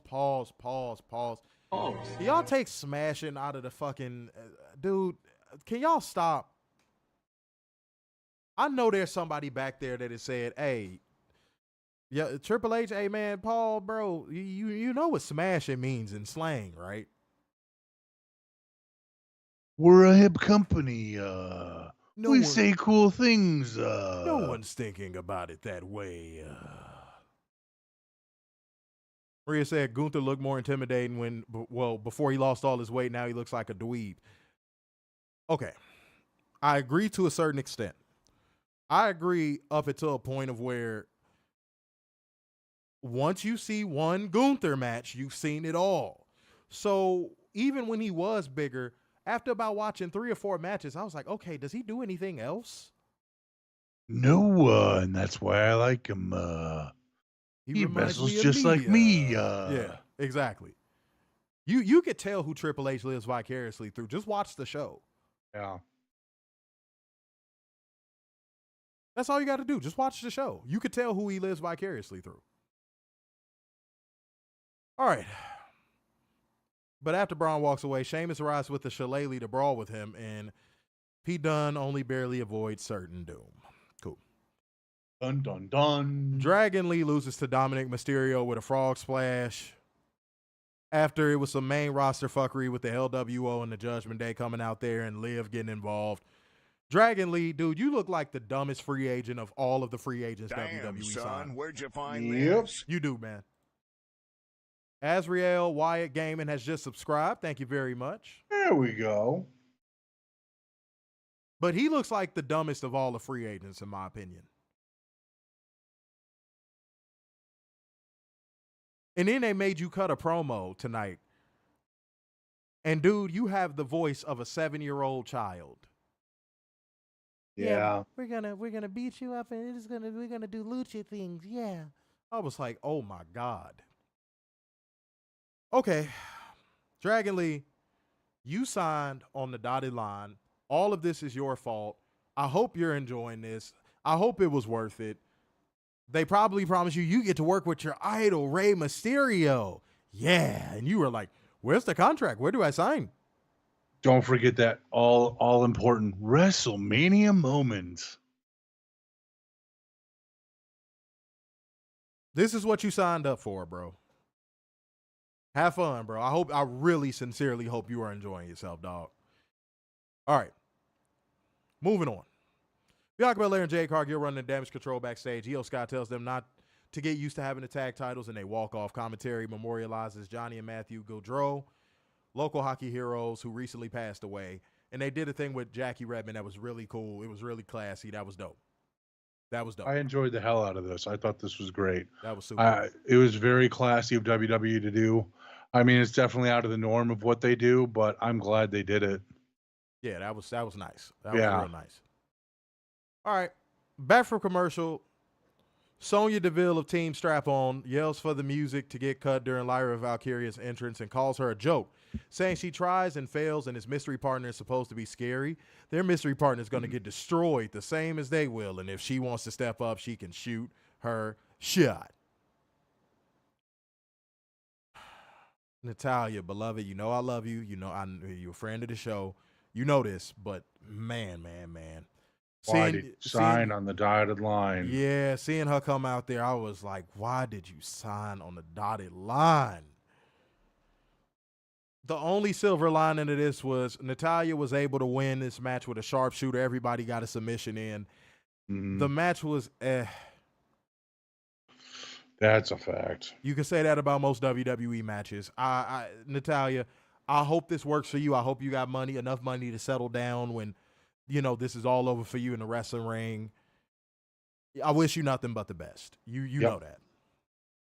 All right, now we see Drew McIntyre walking backstage, send us a break back for commercial. Uncle Bret reunites with Natalya backstage. Drew McIntyre makes his entrance and gets on the mic. Okay. Long story short, Hell in a Cell, Drew McIntyre, CM Punk. It is not even worth it to go through what Drew McIntyre said because WWE pokes a hole in the inflatable that is this storyline every week that goes by. Yep. You could just hear the air seeping out of this storyline fast. You could hear it seeping out of the inflatable that is the storyline quick. And WWE has no way of patching this up because now the discourse online already is that this shit needs to end. It's a feud over a damn bracelet. Even AEW wrestlers are laughing at it. As they should. Like Camille was like, if y'all make me a friendship bracelet, I'm not wearing it.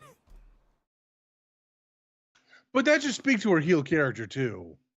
But like, dog, when wrestlers in other companies and like people on social media are just going, dude, this is dumb.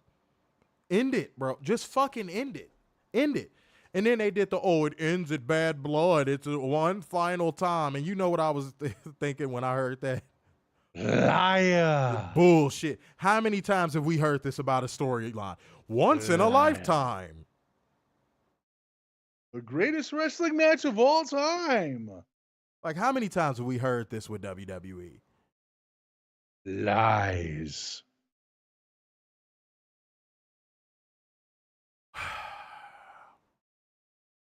And then CM Punk did something very, very intriguing. On his social media, on Instagram, he posted a picture of him bleeding. He's bleeding from I think it was the dog collar match with him and MJF. Oh, Jesus. And I'm like, dog, that's not gonna, that's not gonna happen, right? And again, we got to bring up AEW. Can't help himself because he still has to bring up AEW. Poppy asked a good question. Can someone explain the hype of Lyra to me? She is plain to me. Nothing exciting, and what's up with her eyes? I don't know what you mean by the eyes thing. I don't know if you like. She kind of does look like she has two lazy eyes. She looks like a doofus. I've said this before. She looks, and this is no disrespect to people with Down syndrome. She looks like Becky with Down syndrome. I said that like weeks ago. That's what she looks like. She looks like Becky with Down syndrome. All she's missing is a Sean lazy eye. That's it. Yeah. Said now it's the high pitched fart air escaping. Man, look, let me tell you something. This shit is whole queef. And they know it's not going to get better. They know that this needs to end. But WWE is like, let's throw them in a Hell in a Cell and see if we can salvage anything out of this feud. And they won't because the interest level isn't there anymore. They're feuding over a damn bracelet. And then they're selling the bracelet for $9.99 on WWEshop.com and not paying the girl who created it. Mm-hmm. Because that's how WWE does business. Mike Patterson just said it. Yeah, one final time until we do it again. Yeah. Right. Y'all know better than to not fall for it, bro. Y'all know better than to not fall for it, okay? Just don't. Moving on. In Matthew Shelton's favorite moment of the night, Karrion Kross is getting into the Miz's ear. God. Matthew Shelton lost his pants when this came on. Yeah, I'm sure he did. Karrion Kross is getting into the Miz's ear when Xavier Woods rolls up in a goofy looking fucking Bret Hart shirt with the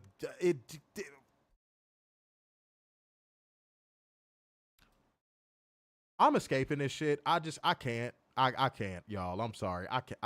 Don't tense up, man. Don't tense up, man. Where you going?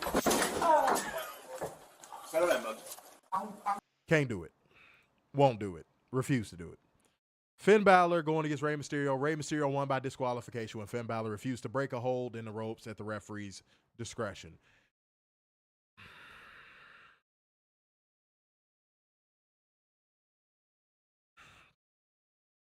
Reason. What was the reason? I had a reason. What was the I had a reason? reason. What was the reason? I just explained the reason. What was the reason, bitch? I don't need to explain myself to you. And What was the reason? What was the reason? What was the point of using 2 segments to set this up just for it to end like that? Anybody got an answer? To blow their load because that's all they know how to do way too fucking early. But post-match, Finn keeps the hold in for a little bit before letting go and posing on the turnbuckles like he won. A drop kick sends Ray Hart to the ring post as he goes to leave. Another drop kick puts Mysterio to the apron as referees try to tell Finn to fuck off. Dragunov is interviewed backstage, and he talks about beef stroganoff, and he says he'll have to dig deep to survive this match, but he wants a prize at the end of the match and a chance to settle unfinished business with the LeBron Breaker. And the LeBron Breaker rolls up and says they don't have unfinished business because he's beaten Beef Stroganoff, and if he wants, he'll beat him again. And then Jey Uso appears and cold shoulders past Braun Breaker, calls for his music, and makes his entrance to send us to break. Back from commercial, the Judgment Day cut a promo. Finn Balor says tonight was a message that anybody could get it at any time, and the tag division belongs to them now. No. Wait, you lying. Mike Patterson said they sell that shirt with those glasses. The Yeet shit? You lying, bro. You lying, bro.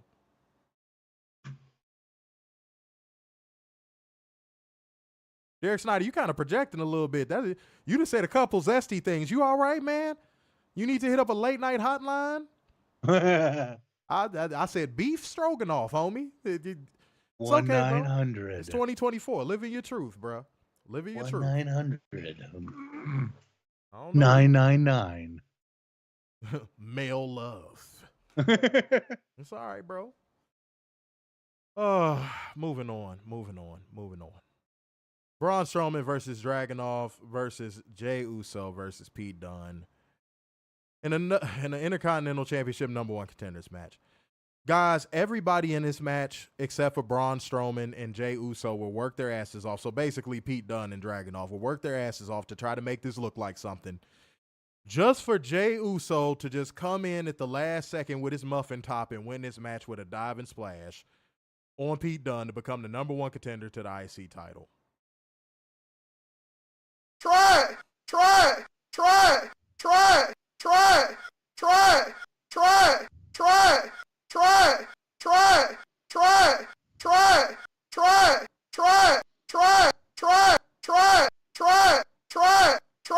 -10, no moment. -10, no moment. This show sucks. Oh my God. What? The sunglasses are $24.99. The Yeet ones? Yeah. Oh my God. No. A hoodie is $54.99. No. I swear, when WWE's Day of Reckoning comes, no pun intended, because they had a video game called Day of Reckoning. Yep. When their day, that was a good game too. For the Cube. When their Day of Reckoning comes, it is going to be so beautiful. Like, the shit that they get away with doing to their fan base is insane to me. $54.99 for a hoodie that says Yeet on the front of it. Yep. That's diabolical work. Would anybody in the comment section pay that? Is there anybody in the comment section that would pay that? The white one is $59.99. You can eat a dick.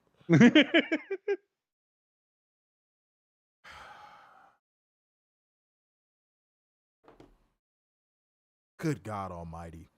Clear the air. Stop giving so much of a fuck. Yeah. There's a lot of people, and I'm going to kind of pivot a little bit. Here's why I say this.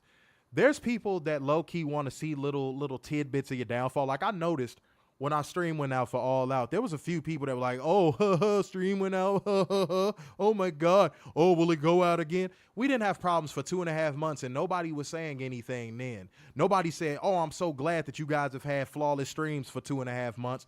Nobody said nothing. But, oh, we had one moment, and all of a sudden, we're a laughing stock, right?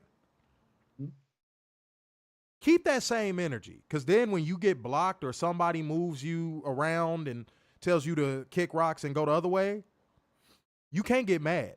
You can't sit here and prey on people's downfalls and laugh when people finally get knocked down a little bit. Those are the people you don't want around you. So if you are one of those people, feel free to remove yourself and don't comment on our shit, because I honestly don't want you as a fan. I don't. Mm-hmm. I don't. Those are the people you should watch. The people that make those little fucking jokes when you slightly fail at something, those are the people you need to be mindful of. Because those are the people that dead ass are waiting for your downfall. And the stop giving as much of a fuck portion falls underneath this. Stop giving a fuck about if those people are still around or not. If y'all decide to leave as a result of what I just said, and it's you I'm talking about, I don't give a fuck if you mad or not. Leave. Mm-hmm. I don't care. Get gone. And also, if you do a show with somebody, sip an energy drink before you get on so you don't fall asleep on camera. That's why I want to clear the air on. Yeah. I had 3. Yeah. I had 3 before the show and a Pepsi. Clear the air. I'm in agreement with you. Yeah. Get gone if you want to see our downfall, because that ain't happening. And I noticed the comment section got real quiet when I said that. Mm-hmm. Yeah, that's corny. That's real corny. Because nobody was praising us for having flawless streams when we were having them. Keep that same energy. Please keep that same energy. And one person was like, oh, this happens all the time. And I was like, no, it fucking doesn't. Mm-mm. No, it doesn't. Like, why are you lying? So, yeah, if you're one of those people and what I say hurt your feelings and you get gone, I'm not going to care. I don't give a fuck. Bye. See you later. And I don't care how long you've been watching the show either. If that's the mentality you have, see you later. Said, nah, Robert, you through the good and the bad. And the problem is we have a lot more good, great, and excellent than we do bad. Mm-hmm. Probably said someone blocked me because I told them to go out of their bubble once in a while. It helps in the long run. Facts. And that's another thing. People that can't do what we do, telling us how to do what we do, it will forever be a fucking joke to me. That will forever be a fucking joke to me. And there's shows with way more janky production values, way more janky streams, and y'all don't say shit. Y'all don't go in those streams and talk shit. Y'all come to the stream that actually has production values, actually has a format, talk about oh, they always have streaming issues. Bitch, where? Where? Because I could literally go through our content and show you 2.5 months worth of flawless streams.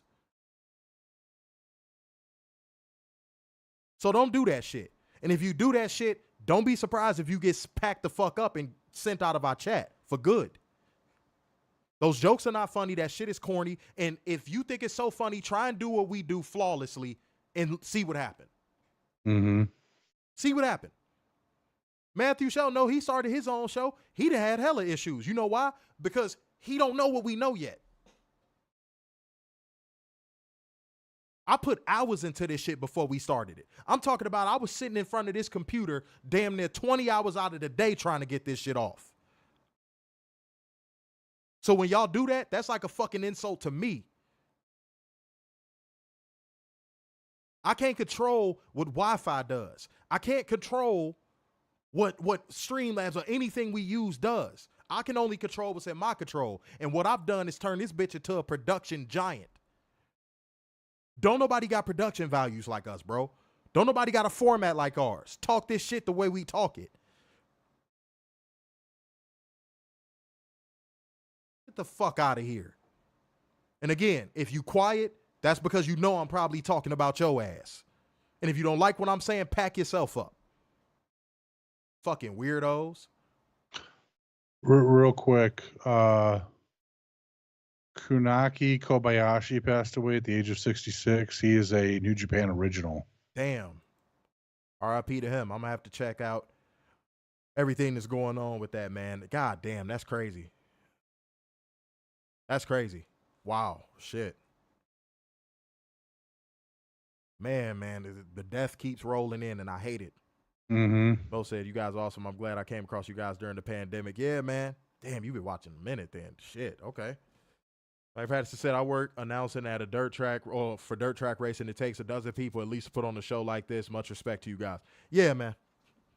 Absolutely. I appreciate that. But yeah, those things happen, dude. We don't have no control over it. We don't. You can hardwire your shit. You can have a router with all the data in the world, and it can still happen. But I just saw a lot of fuckery that I didn't like. And even D Nice tried to slip something in earlier in the stream that I'm like, okay, cool. If you feel that way, do what we do. That's right, Poppy. We're cool and you are a proud clown. That's right. Mm-hmm. That's right. They're streaming ain't even. No, it's not. No, it's not. All right, y'all. Well, oh shit, my bad. Did you want to clear the air on something? My fault. No, I was in agreement with you. All right, for sure. All right, so therefore, going once, going twice, and so to the man with the braids in his hair. So, sign off yet again to the epitome of black excellence. It's the Kingdoms of your boy, Mr. Starks, and The beautiful worldwide, the Messiah of semi-cute sixes, and the eternal pessimist, Big Dub. Peace out, y'all. See you Wednesday. And I got something for Wednesday. Oh, y'all ain't gonna want to miss Wednesday. Okay. Woo!